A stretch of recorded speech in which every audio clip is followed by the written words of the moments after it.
L'école d'interprétation de la Bible en ligne Shakar Academia présente extraction numéro 29, le Notre Père, ligne éditoriale, Scriptura Scripturam Interpretatur, qui signifie l'écriture s'interprète par elle-même, verset de base, Matthieu 6, 11 donne-nous aujourd'hui notre pain quotidien, KJF, un principe essentiel que nous enseigne la prière du Notre Père, et que, même dans des situations difficiles, nous ne devons pas commencer nos prières en exposant nos problèmes, le début de la prière doit être consacrée à l'adoration, comme expliqué dans les numéros précédents que nous vous encourageons à consulter, les premières requêtes sont centrées sur Dieu au ciel, passons maintenant aux requêtes qui concernent nos besoins terrestres. Extraction 29, commençons.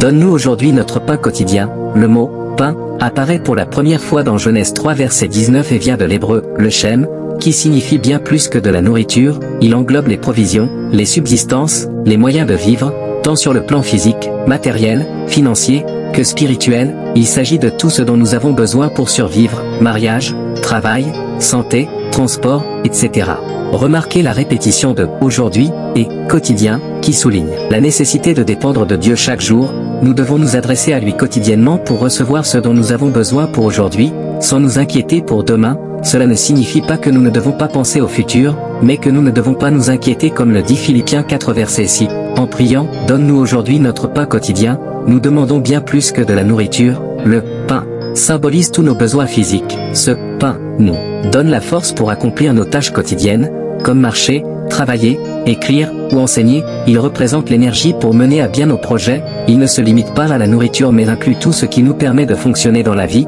comme l'argent, le temps, les vêtements, la maison, et même la guérison physique. Si nous n'avions pas de besoin, nous ne chercherions pas à innover ou à utiliser les dons que Dieu nous a donnés. C'est justement parce que nous avons des besoins que nous progressons et accomplissons la mission donnée à Adam, soyez féconds, multipliez-vous, remplissez la terre et soumettez-la, Genèse 1 verset 28, beaucoup mangent pour combler leurs besoins personnels, mais il y a une raison plus profonde, Paul nous rappelle, que vous mangiez ou que vous buviez, faites tout pour la gloire de Dieu, 1 Corinthiens 10 verset 31, il est donc important de se rappeler d'où vient notre pain et de qui il provient, le pain étant symbolique. Cette prière demande aussi à Dieu de bénir notre travail pour que nous puissions subvenir à nos besoins, en demandant notre pain pour aujourd'hui, nous mettons notre confiance en Dieu, assuré qu'il pourvoira à nos besoins futurs, s'inquiéter pour demain révèle un manque de confiance en Dieu, mais il est différent de se préparer pour le futur, l'inquiétude est la sœur jumelle du doute, la Bible cite la fourmi comme un exemple de sagesse. Les fourmis préparent leur nourriture en été. Proverbe 30 verset 24, elles ne s'inquiètent pas,